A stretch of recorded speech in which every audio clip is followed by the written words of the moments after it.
Welcome back one last time, my friends.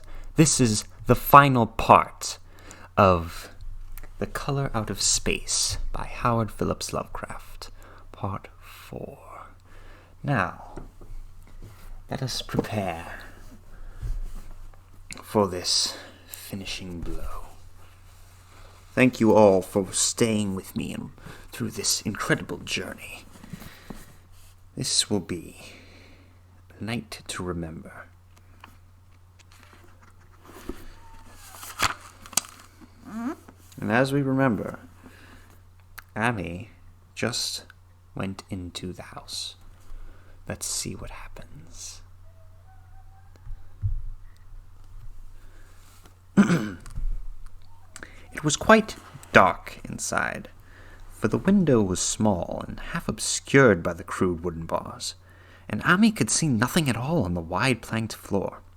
The stench was beyond endurance, and before proceeding further, he had to retreat to another room and return with his lungs filled with breathable air. When he did enter, he saw something dark in the corner, and upon seeing it more clearly, he screamed outright. While he screamed, he thought a momentary cloud eclipsed the window, and a second later he felt himself brushed as if by some hateful current of vapor. Strange colors danced before his eyes, and had not a present horror numbed him, he would have thought of the globule in the meteor that the geologist's hammer had shattered, and of the morbid vegetation that had sprouted in the spring. As it was, he thought only of the blasphemous monstrosity which confronted him, which all too clearly had shared the nameless fate of young Thaddeus and the livestock. But the terrible thing about this horror was that it very slowly and perceptibly moved as it continued to crumble. Amy would give me no added particulars to the scene, but the shape in the corner does not reappear in his tale as a moving object. There are things which cannot be mentioned, and what is done in common humanity is sometimes cruelly judged by the law. I gathered that no moving thing was left in that attic room, and that to leave anything capable of motion there would have been a deed so monstrous as to damn any accountable being to eternal torment. Anyone but a stolid farmer would have fainted or gone mad, but Amy walked conscious through the low doorway and locked that accursed secret behind him. There would be Nahum to deal with now. He must be fed and tended and removed to some place where he could be cared for. Commencing his descent of the dark stairs, Amy heard a thud below him. He even thought a scream had been suddenly choked off, and recalled nervously the clammy vapor which had brushed by him in that frightful room above. What presence had his cry and entry stirred up? Halted by some vague fear, he heard still further sounds below. Indubitably, there was a sort of heavy dragging and almost detestably sticky noise, as of some fiendish and unclean species of suction. Suction? Yes. Interesting. With an associative sense goaded to feverish heights, he thought unaccountably of what he had seen upstairs. Good God, what eldritch dream world was this into which he had blundered? He dared move neither backward nor forward, but stood there, trembling at the black curve of the boxed-in staircase. Every trifle of the scene burned itself into his brain. The sounds, the sense of dread expectancy, the darkness, the steepness of the narrow steps, and, merciful heaven, the faint but unmistakable luminosity of all the woodwork in sight, steps, sides, exposed laths, and beams alike. Then there burst forth a frantic whinny from Amy's horse outside, followed at once by a clatter which told of a frenzied runaway. In another moment, horse and buggy had gone beyond earshot, leaving the frightened man on the dark stairs to guess what had sent them. But that was not all. There had been another sound out there, a sort of liquid splash. Water. It must have been the well. He had left Hero untied near it, and a buggy wheel must have brushed the coping and knocked in a stone. And still the pale phosphorance glowed in that detestably ancient woodwork. God, how old the house was! Most of it was built before 1670, and the gambrel roof was not later than 1730.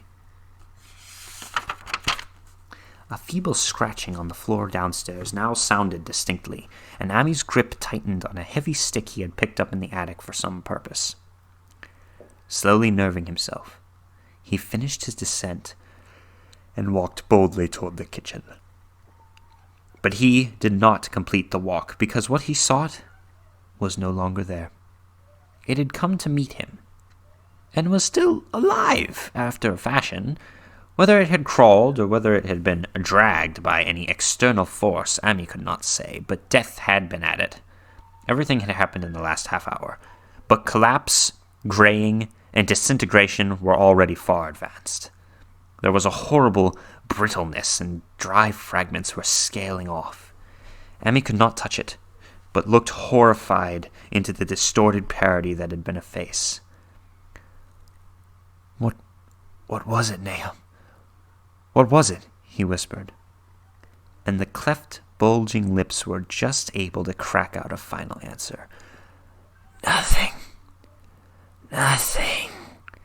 The color. It burns. Cold and wet. But it burns. It lived in the well. I saw it. A kind of smoke, just like the flowers last spring. The well shone at night. Thad and Murney and Zenas, everything alive, sucking the life out of everything. And that stone, it must have come in that stone. Poison the whole place. Don't know what it wants. That round thing the men from the college dug out of the stone, they smashed it. It was that same color. Just the same. Like the flowers and plants. Must have been more of them. Seeds. Seeds. They grew.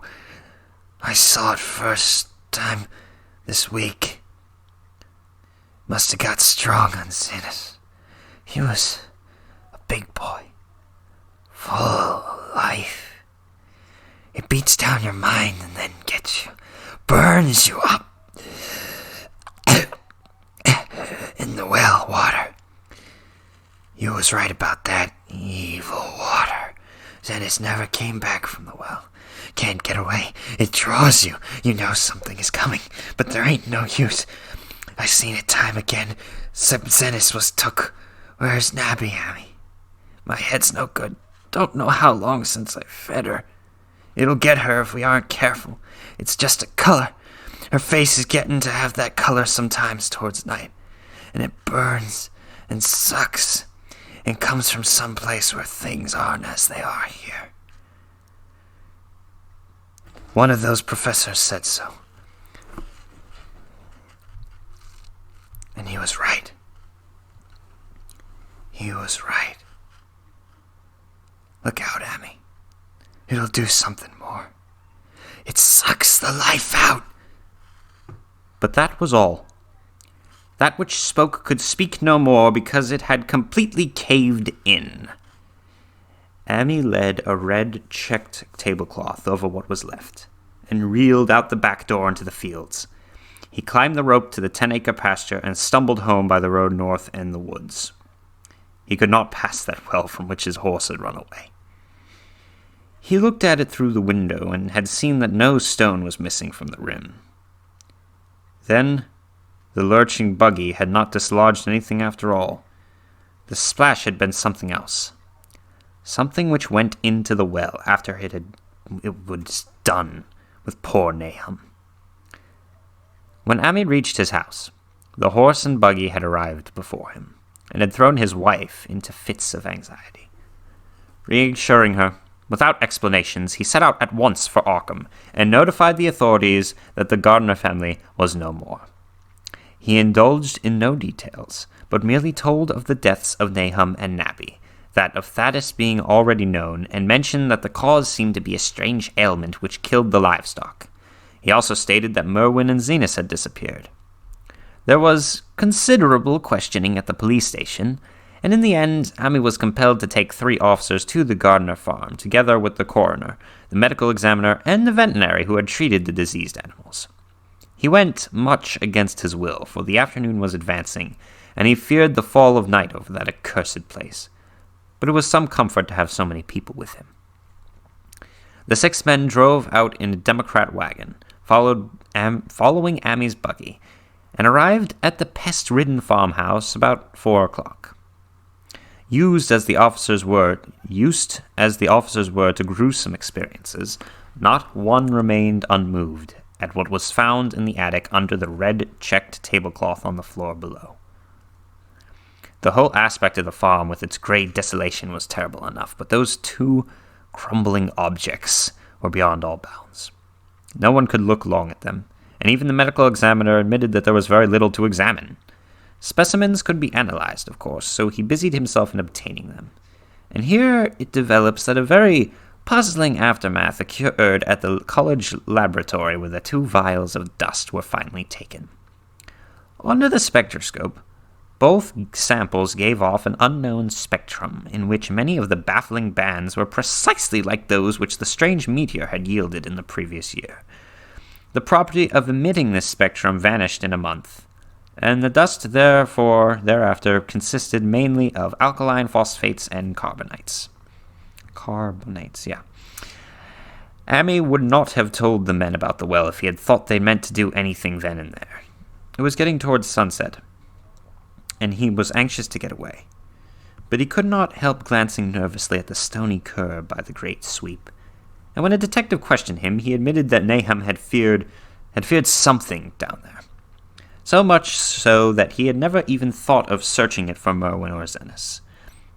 After that, nothing would do but that they empty and explore the well immediately, so Amy had to wait trembling while pail after pail of rank water was hauled up and splashed on the soaking ground outside.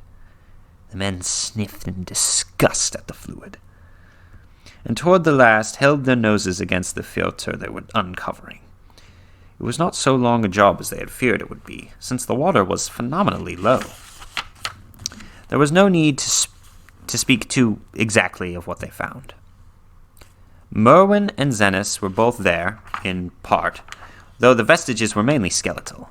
There were also small deer and a large dog in about the same state, and a number of bones of smaller animals. The ooze and slime at the bottom seemed inexplicably porous and bubbling, and a man who descended on handholds with a long pole found that he could sink the wooden shaft to any depth in the mud of the floor without meeting any solid obstruction. Twilight had now fallen, and lanterns were brought from the house. Then, when it was seen that nothing further could be gained from the well, everyone went indoors and conferred in the ancient sitting room, while the intermittent light of a spectral half-moon played wanly on the grey desolation outside. The men were frankly nonplussed by the entire case, and could find no convincing common element to link the strange vegetable conditions, the unknown disease of livestock and humans, and the unaccountable deaths of Merwin and Zenas in the tainted well.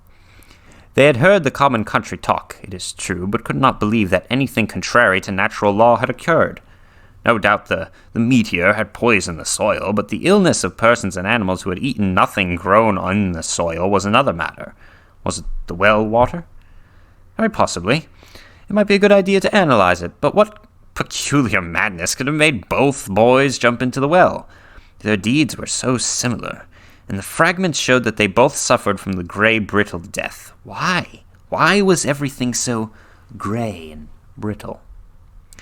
It was the coroner, seated near a window overlooking the yard, who first noticed the glow about the well. Night had fully set in, and all the abhorrent ground seemed faintly luminous with more than the fitful moonbeams. But this new glow was something definite and distinct, and appeared to shoot up from the black pit like a softened ray from a searchlight, giving dull reflections in the little ground pools where the water had been emptied. It had a very queer color, and as the men clustered around the window, Ammi gave a violent start, for this strange beam of ghastly miasma was to him of no unfamiliar hue. He had seen that color before, and feared to think what it might mean. He had seen it in the nasty brittle globule in that aerolite 2 summers ago. He had seen it in the crazy vegetation of the springtime, and he had thought he had seen it, for an instant, in that very morning against the small barred window of that terrible attic room where nameless things had happened. It had flashed there a second, and a clammy and hateful current of vapor had brushed past him. And then, poor Nahum had been taken by something of that color.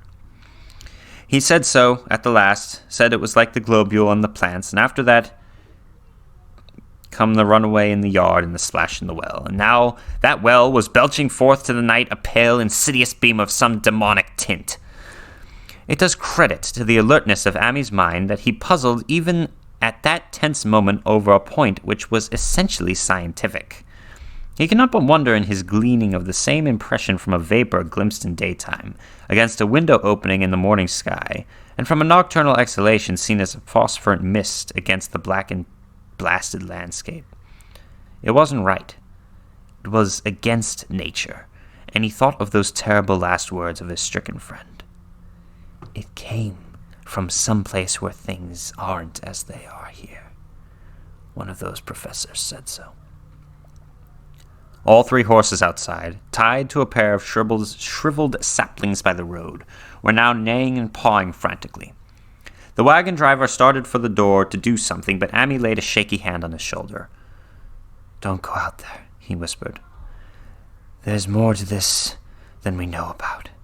Nahum said something living in the well that sucks your life out. He said it must be something that growed from a round ball like the one we all seen in the meteor stone that fell a year ago in June. Sucks and burns," he said. "It's just a cloud of color, that light out there now, and you can hardly tell what it is. Nahum thought it feeds on everything living and gets stronger all the time. He said he'd seen it this last week. It must be something from away off in the sky like the men in the college last year said the meteor stone was. The way it's made, the way it works, ain't like no way of God's world. It's like something from beyond." So the men paused indecisively as the light from the well grew stronger, and the hitched horses pawed and whinnied in increasing frenzy. It was truly an awful moment, with terror in that ancient and accursed house itself. 4 monstrous sets of fragments, 2 from the house and 2 from the well, in the woodshed behind, and that shaft of unknown and unholy iridescence from the slimy depths in front. Ammi had restrained the driver on impulse, forgetting how uninjured he himself was after the clammy brushing of that colored vapor in the attic room, but perhaps it is just as well that he acted as he did. No one will ever know what was abroad that night, and though the blasphemy from beyond had not so far hurt any human of unweakened mind, there was no telling what it might not have done in that last moment, with its seemingly increased strength and special signs of purpose it was soon to display beneath the half-clouded moonlit sky. All at once, one of the detectives at the window gave a short, sharp gasp. The others looked at him, and then quickly followed his gaze upward to the point at which its idle straying had been suddenly arrested. There was no need for words. What had been disputed in country gossip was disputable no longer, and it is because of the thing which every man of that party agreed in whispering later on that the strange days are never talked about in Arkham. It is necessary to premise that there was no wind at the hour of the evening. One did arise long afterward, but there was absolutely none then. Even the dry tips of the lingering hedge mustard, gray and blighted, and the fringe on the roof of the standing Democrat wagon were unstirred. And yet, amid that tense, godless calm, the high, bare boughs of all the trees in the yard were moving. They were twitching morbidly and spasmodically, clawing in convulsive and epileptic madness at the moonlit clouds, scratching impotently in the noxious air as if jerked by some alien and bodiless line of linkage with subterranean horrors, writhing and struggling beneath the black roots. Not a man breathed for several seconds. Then a cloud of darker depth passed over the moon, and the silhouette of clutching branches faded out momentarily. At this there was a general cry, muffled with awe, but husky and almost identical from every throat, for the terror had not faded with the silhouette. And in a fearsome instant of deeper darkness, the watchers saw wriggling at that treetop height 1,000 tiny points of faint and unhallowed radiance, tipping each bough like the fire of St. Elmo or the flames that came down on the apostles' heads at the Pentecost. It was a monstrous constellation of unnatural light, like a glutted swarm of corpse-fed fireflies dancing hellish sarabands over an accursed marsh, and its color was that same nameless intrusion which Ami had come to recognize and to dread. All the while, the shaft of phosphorence from the well was getting brighter and brighter, bringing to the minds of the huddled men a sense of doom and abnormality which far outraced any image their conscious minds could form. It was no longer shining out. It was pouring out, as the shapeless stream of unplaceable color left the well. It seemed to flow directly into the sky. The veterinary shivered and walked to the front door to drop the heavy extra bar across it. Ami shook no less and had to tug and point for a lack of controllable voice when he wished to draw notice to the growing luminosity of the trees. The neighing and stamping of the horses had become utterly frightful, but not a soul of that group in the old house would have ventured forth for any earthly reward. With the movements, the shining of the trees increased, while their restless branches seemed to strain more and more toward verticality. The wood of the well sweep was shining now, and presently a policeman dumbly pointed to some wood sheds and beehives near the stone wall in the west. They were commencing to shine, too, though the tethered vehicles of the visitors seemed so far unaffected. Then there was wild commotion and clopping on the road, and as Ami quenched the lamp for better seeing, they realized that the span of frantic grays had broke their sapling and run off with the Democrat wagon. The shock served to loosen several tongues, and embarrassed whispers were exchanged. "It spreads on everything that's organic that's been around here," muttered the medical examiner. No one replied, but the man who had been in the well gave an awful hint that his long pole must have stirred up something intangible. "It was awful," he said. "There was no bottom at all, just ooze and bubbles and the feeling of something lurking down there." Ami's horse still pawed and screamed deafeningly in the road outside, and nearly drowned its owner's faint quaver as he mumbled his formless reflections. "It came from that stone. It crowed down there. It caught everything living. It fed itself on them, mind and body. Thad and Murney, Zenas and Nabby. Nahum was the last. They all drank the water. It got strong on them. It came from beyond, where things aren't like they are here. And now it's going home." At this point, as the column of unknown color flared suddenly stronger and began to weave itself into fantastic suggestions of shape which spectator later described differently, there came from poor tethered hero such a sound as no man before or since had ever heard from a horse. Every person in the low-pitched sitting room stopped his ears, and Ami turned away from the window in horror and nausea. Words could not convey it, and when Ami looked out again, the hapless beast lay huddled, inert, on the moonlit ground between the splintered shafts of the buggy. That was the last of Hero, till they buried him the next day. But the present was no time to mourn, for almost at this instant, a detective silently called attention to something terrible in the very room with them. In the absence of the lamplight, it was clear that a faint phosphorescence had begun to pervade the entire apartment. It glowed on the broad-planked floor and the fragment of rag carpet, shimmered over the sashes of small-paned windows, ran up and down the exposed corner post, coruscated about the shelf and mantel, and infected the very doors and furniture. Each minute saw it strengthen. and at last it was very plain that healthy, living things must immediately leave the house. Ammi showed them the back door, and the path up through the fields to the 10-acre pasture. They walked and stumbled as in a dream, and did not dare look back till they were far away on the high ground. They were glad of the path, for they could not have gone the front way, by that well. It was bad enough passing the glowing barn and the sheds, and those shining orchard trees with the gnarled, fiendish contours. But thank heaven the branches did their worst twisting high up. The moon went under some very black clouds as they crossed the rustic bridge over Chapman's Brook, and it was blind groping from there to the open meadows. When they looked back toward the valley and the distant Gardner place at the bottom, they saw a fearsome sight. All the farm was shining with the hideous unknown blend of color. Trees, buildings, even grass and herbage as had not been wholly changed to lethal gray brittleness. The boughs were all straining skyward, tipped with tongues of foul flame, and lambent tricklings of the same monstrous fire were creeping about the ridgepoles of the house, barn, and sheds.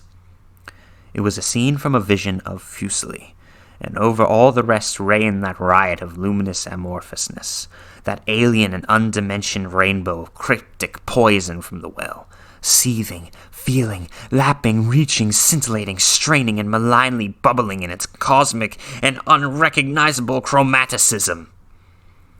Then, without warning, the hideous thing shot vertically up toward the sky like a rocket or meteor, leaving behind no trail and disappearing through a round and curiously regular hole in the clouds before any man could grasp what had happened.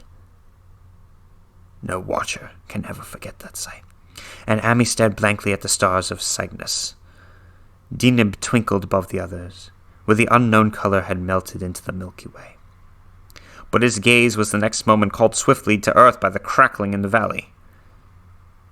It was just that, only a wooden ripping and crackling, not an explosion as so many others of the party vowed. Yet the outcome was the same. For one feverish, kaleidoscopic instant there burst up from that domed and accursed farm a gleamingly eruptive cataclysm of unnatural sparks and substance, blurring the glance of the few who saw it, and sending forth to the zenith a bombarding cloudburst of such colored and fantastic fragments as our universe must needs disown. Though quickly reclosing vapors, they followed the great morbidity that had vanished, and in another second they had vanished too. Behind and below, only a darkness to which the men dared not return. And all about was a mounting wind which seemed to sweep down into the black furor gusts from interstellar space. It shrieked and howled and lashed the fields and distorted woods in a mad cosmic fury, till soon the trembling party realized it was no use waiting for the moon to show what was left down there at Nahum's. Too awed even to hint theories, the 7 shaking men trudged back toward Arkham by the north road. Ammi was worse than his fellows, and begged them to see him inside his own kitchen, instead of keeping straight on till town. He did not wish to cross the nighted, wind-whipped woods alone to his home on the main road, for he had an added shock that the others were spared, and was crushed forever with a brooding fear he dared not even mention for many years to come.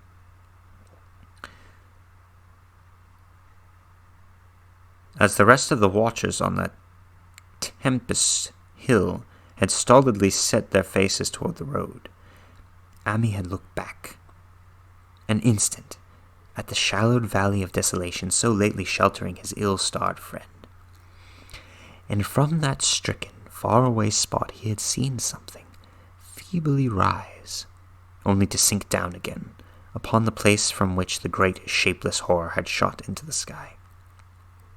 It was just a color. But not any color of our earth or heavens. And because Ammi recognized that color and knew that this last faint remnant must still lurk down there in the well, he has never been quite right in the mind since. Ammi would never go near the place again. It is over half a century now since this horror happened, but he has never been there, and he will be glad when the new reservoir blots it out. I shall be glad too, for I do not like the way that the sunlight changes color around the mouth of that abandoned well I passed. I hope the water will always be very deep, but even so, I shall never drink it. I do not think I shall visit Arkham Country ever again. 3 of the men who had been with Amy returned the next morning to see the ruins by daylight, but there were not any real ruins, only the bricks of the chimney, the stones of the cellar, some mineral and metallic litter here and there, and the rim of that nefandous well.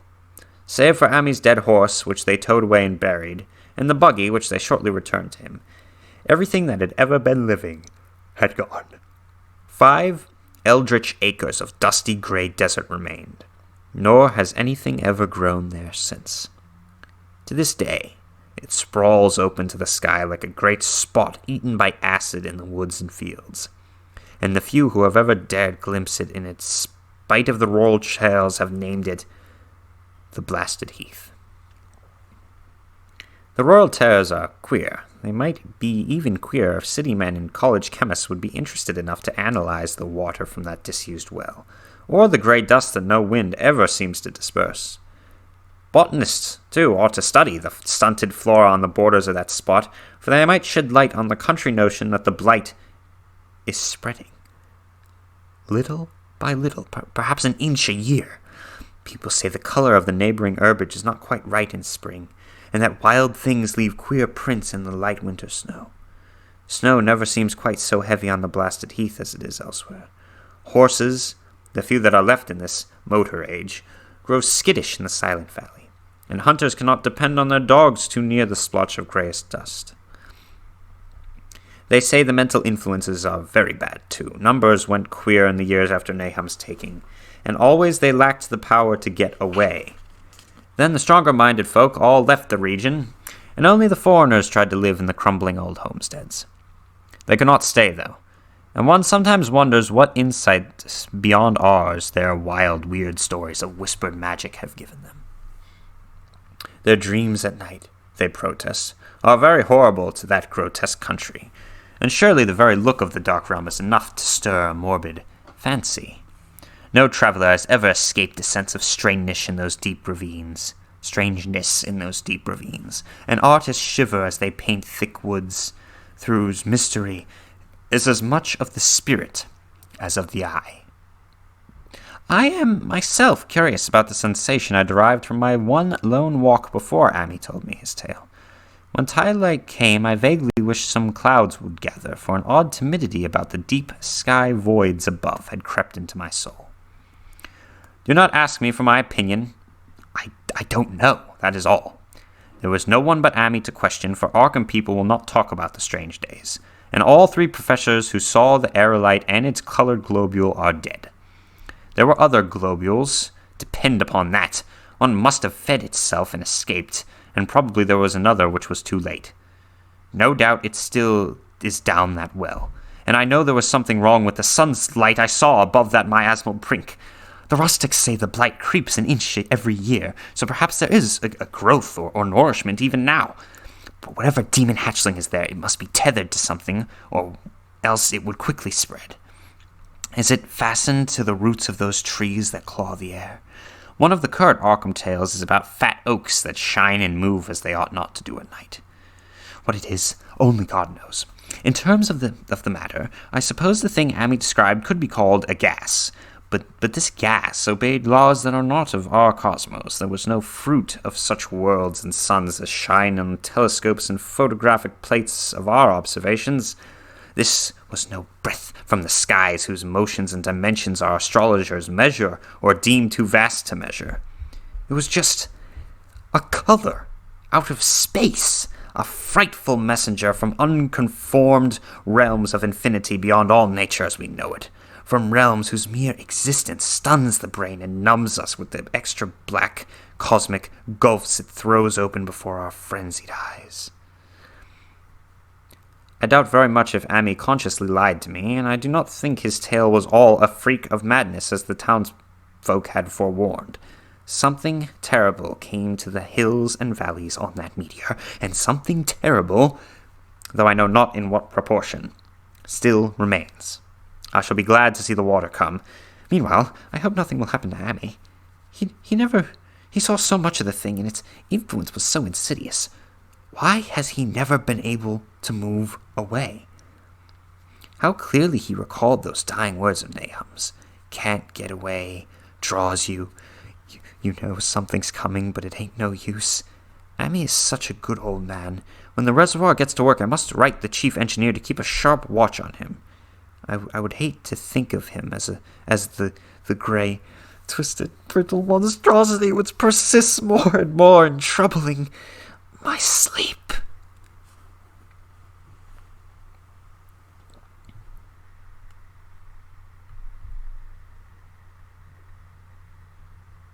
Wow. Okay. So ends The Color Out of Space by Howard Phillips Lovecraft. So, what did you think this conclusion meant? Do you think Ammi survived? Or do you think that he has fallen to the dreams that this young man was having? What do you think is the truth behind all of this?